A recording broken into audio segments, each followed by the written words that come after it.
문재인 대통령과 함께 국정을 이끌게 될 초대 총리로 전남 영광 출신의 이낙연 전남도지사가 내정됐습니다. 이낙연 지사님이 새 정부의 통합과 화합을 이끌 적임자라고 판단합니다. 어묵의 시첫날 총리와 비서실장 등의 인선을 마친 문 대통령은 내각 구성에도 속도를 내고 있습니다.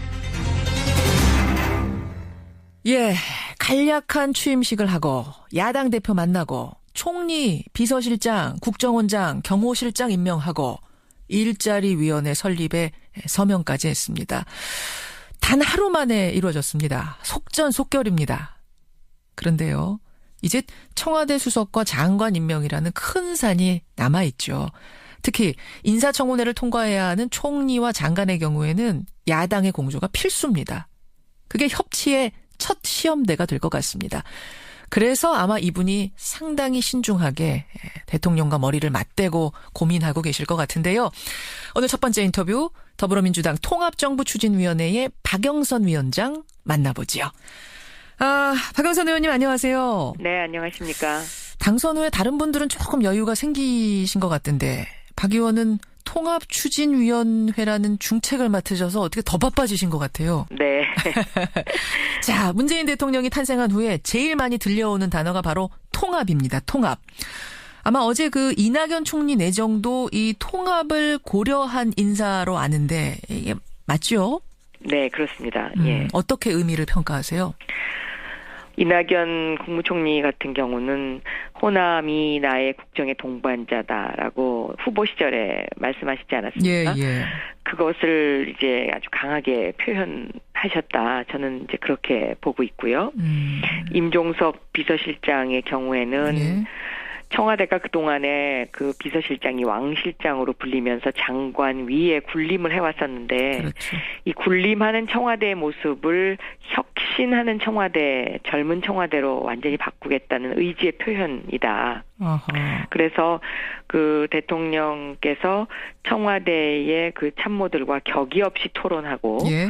그리고 과거에는 수석들이 장관들한테 이래라 저래라 하면서 청와대가 모든 인사를 다 하지 않았습니까? 예. 그런데 이제는 그렇게 안 하고 대통령께서는 장관을 상대 직접 하시고 예. 장관에게 자율권을 주되 또 책임도 묻겠다는 그러한 의지의 표현으로 저는 해석하고 있습니다. 왕 실장이 아니라 이제는 영 실장이 됐다. 뭐 이런 얘기들 하던데요. 네. 그래. 일단 빨리빨리 장관들 임명하고 내각을 꾸려야 본격적인 일들이 시작이 될 텐데, 근데 이 절차를 보면은 총리가 장관을 제청해서 대통령이 지명을 하는 이런 식이 되는 거죠, 절차상은.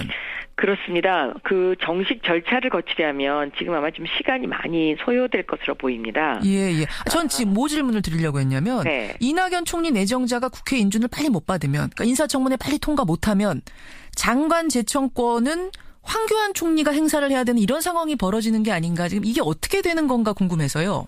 형식적으로는 그렇죠. 그렇죠. 그래서 지금 제일 큰 과제가 이낙연 국무총리를 국회에서 빨리 이제 인준을 해주는 문제가 제일 급하다고 저는 보고 있고요. 예. 만약에 장관 임명이 많이 늦어진다. 예. 그렇다면은 그 형식을 뛰어넘을 수밖에 없지 않나 이제 그런 생각도 들긴 합니다만은 예. 그러나 대통령께서는 원칙을 중시하시는 분이기 때문에 그래서 그것을 지켜주시려고 굉장히 노력하실 거다 저는 그렇게 생각합니다. 장관을 한두 끝도 없이 비워놓을 수는 없으니까. 그렇습니다. 예, 그 경우에는 이제 황교안 총리의 제청권도 생각을 할 수밖에 없는 상황. 그러니까 빨리 좀 통과시켜달라 이 말씀이신 거죠? 새로운 대통령을 뽑고 국민들이 굉장히 좋아하시는데요. 예. 이 허니문 기간이라는 것도 또 있지 않습니까? 그래서 초반부에 지금 이 대한민국이 처해 있는 절대 위기를 절대의 기회 또 그렇게 바꿔주는 어떤 힘 그런 것을 국회가 보여주는 것도 저는 새로운 대한민국으로 가는 하나의 길이다. 저는 그렇게 생각을 합니다. 얘기가 나왔으니 말입니다만 협치 통합을 위해서 정파와 계파 초월해서 모시겠다. 이게 이제 문 대통령 입장이기도 하고 박영선 통합추진위원장 입장이기도 하시죠. 네네. 예, 정치인들이 다른 때보다 많이 입각할 것 같다. 이런 말씀도 박 위원장이 하셨네요.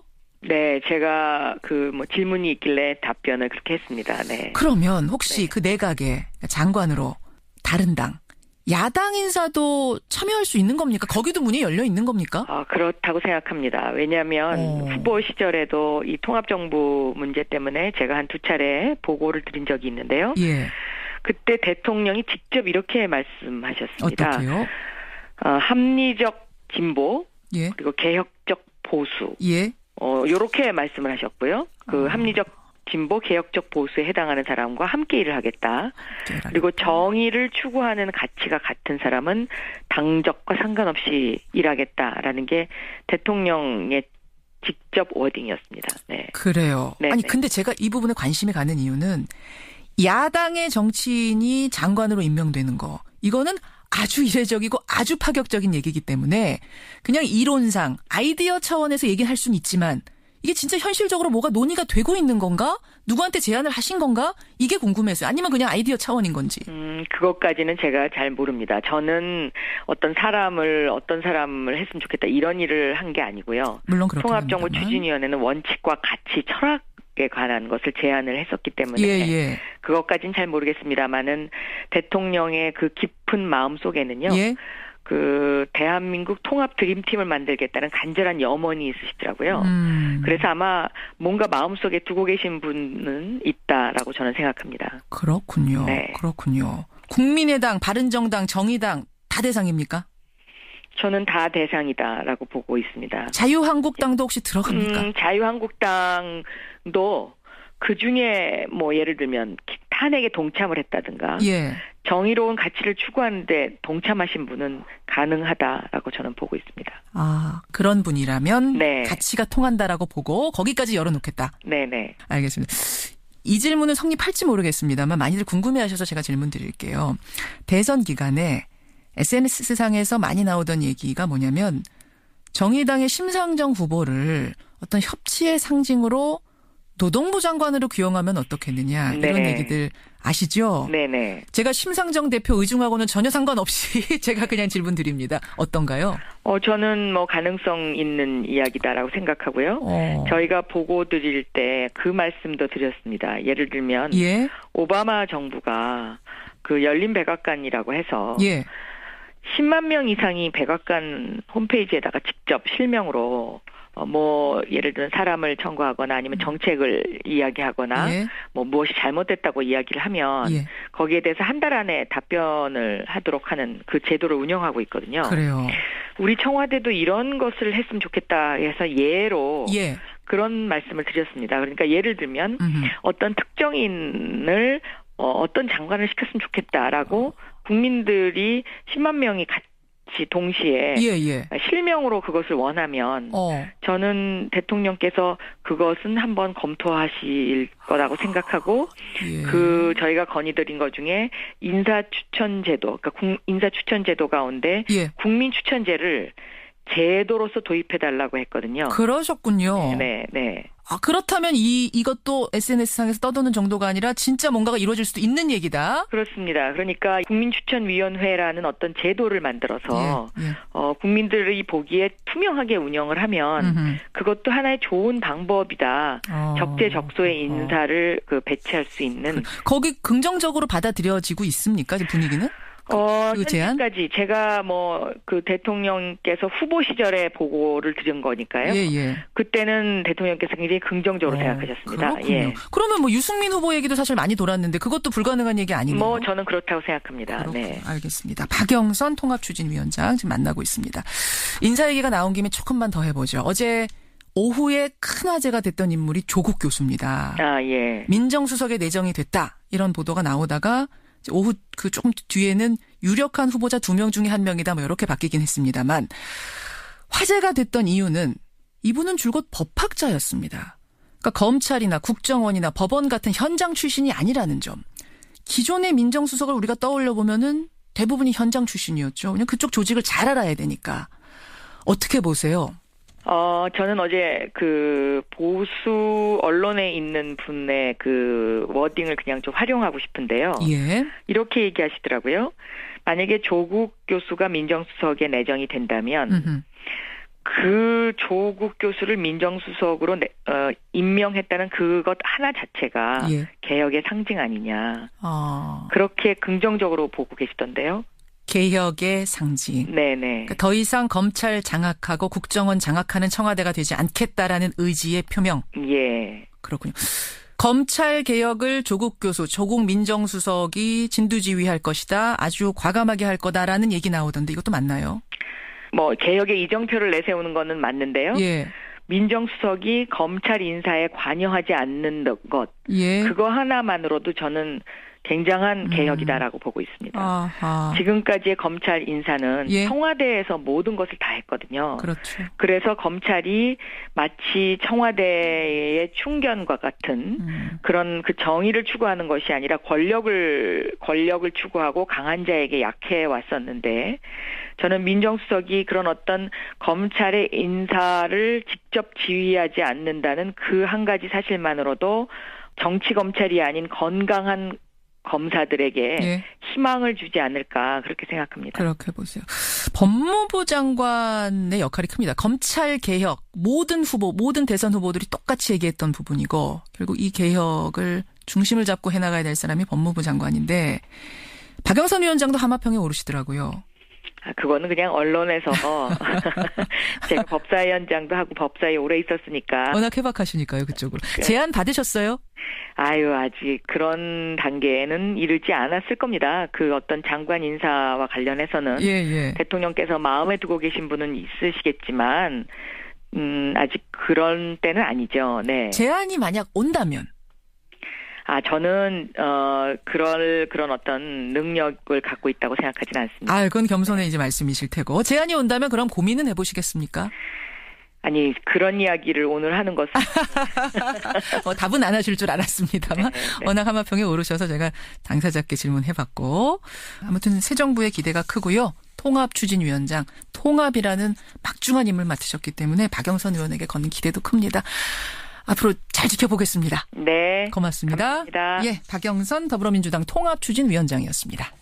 그 비서실장이 왕실장으로 불리면서 장관 위에 군림을 해왔었는데 그렇죠. 이 군림하는 청와대의 모습을 혁신하는 청와대, 젊은 청와대로 완전히 바꾸겠다는 의지의 표현이다. 어허.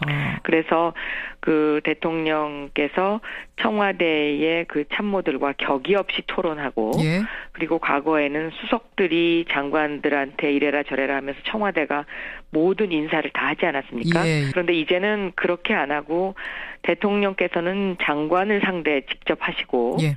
장관에게 자율권을 주되 또 책임도 묻겠다는 그러한 의지의 표현으로 저는 해석하고 있습니다. 왕실장이 아니라 이제는 영실장이 됐다. 뭐 이런 얘기들을 하던데요. 네. 그래. 일단 빨리빨리 장관들 임명하고 내각을 꾸려야 본격적인 일들이 시작이 될 텐데, 근데 이 절차를 보면은 총리가 장관을 제청해서 대통령이 지명을 하는 이런 식이 되는 거죠, 절차상은. 그러니까 빨리 좀 통과시켜달라 이 말씀이신 거죠? 새로운 대통령을 뽑고 국민들이 굉장히 좋아하시는데요. 예. 이 허니문 기간이라는 것도 또 있지 않습니까?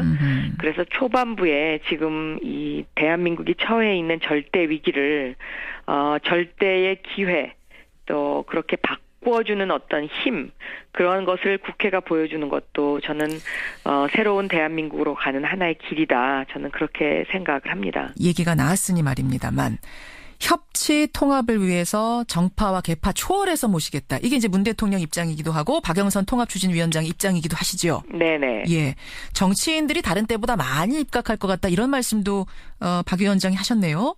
네, 제가 질문이 있길래 답변을 그렇게 했습니다. 네. 그러면 혹시 그 내각의 장관으로 다른 당, 야당 인사도 참여할 수 있는 겁니까? 거기도 문이 열려 있는 겁니까? 그렇다고 생각합니다. 그렇습니다. 그 정식 절차를 거치려면 지금 아마 좀 시간이 많이 소요될 것으로 보입니다. 예. 전 지금 뭐 질문을 드리려고 했냐면 네. 이낙연 총리 내정자가 국회 인준을 빨리 못 받으면, 그러니까 인사청문회 빨리 통과 못하면 장관 제청권은 황교안 총리가 행사를 해야 되는 이런 상황이 벌어지는 게 아닌가. 지금 이게 어떻게 되는 건가 궁금해서요. 형식적으로는 그렇죠. 그렇죠. 그래서 지금 제일 큰 과제가 이낙연 국무총리를 국회에서 빨리 이제 인준을 해주는 문제가 제일 급하다고 저는 보고 있고요. 예. 만약에 장관 임명이 많이 늦어진다. 예. 그렇다면은 그 형식을 뛰어넘을 수밖에 없지 않나 이제 뭐 그런 생각도 들긴 합니다만은 예. 그러나 대통령께서는 원칙을 중시하시는 분이기 때문에 그래서 그것을 지켜주시려고 굉장히 노력하실 거다 저는 그렇게 생각합니다. 장관을 한도 끝도 없이 비워놓을 수는 없으니까. 그렇습니다. 예, 그 경우에는 이제 황교안 총리의 재청권도 생각을 할 수밖에 없는 상황. 문재인 대통령과 함께 국정을 이끌게 될 초대 총리로 전남 영광 출신의 이낙연 전남도지사가 내정됐습니다. 이낙연 지사님이 새 정부의 통합과 화합을 이끌 적임자라고 판단합니다. 어묵의 시첫날 총리와 비서실장 등의 인선을 마친 문 대통령은 내각 구성에도 속도를 내고 있습니다. 예, 간략한 취임식을 하고 야당 대표 만나고 총리, 비서실장, 국정원장, 경호실장 임명하고 일자리위원회 설립에 서명까지 했습니다. 단 하루 만에 이루어졌습니다. 속전속결입니다. 그런데요, 이제 청와대 수석과 장관 임명이라는 큰 산이 남아있죠. 특히 인사청문회를 통과해야 하는 총리와 장관의 경우에는 야당의 공조가 필수입니다. 그게 협치의 첫 시험대가 될 것 같습니다. 그래서 아마 이분이 상당히 신중하게 대통령과 머리를 맞대고 고민하고 계실 것 같은데요. 오늘 첫 번째 인터뷰 더불어민주당 통합정부추진위원회의 박영선 위원장 만나보지요. 박영선 의원님 안녕하세요. 네, 안녕하십니까. 당선 후에 다른 분들은 조금 여유가 생기신 것 같은데 박 의원은 통합추진위원회라는 중책을 맡으셔서 어떻게 더 바빠지신 것 같아요. 네. 자, 문재인 대통령이 탄생한 후에 제일 많이 들려오는 단어가 바로 통합입니다. 통합. 아마 어제 그 이낙연 총리 내정도 이 통합을 고려한 인사로 아는데 이게 맞죠? 네, 그렇습니다. 예. 어떻게 의미를 평가하세요? 이낙연 국무총리 같은 경우는 호남이 나의 국정의 동반자다라고 후보 시절에 말씀하시지 않았습니까? 예. 그것을 이제 아주 강하게 표현하셨다. 저는 이제 그렇게 보고 있고요. 임종석 비서실장의 경우에는 예. 청와대가 그동안에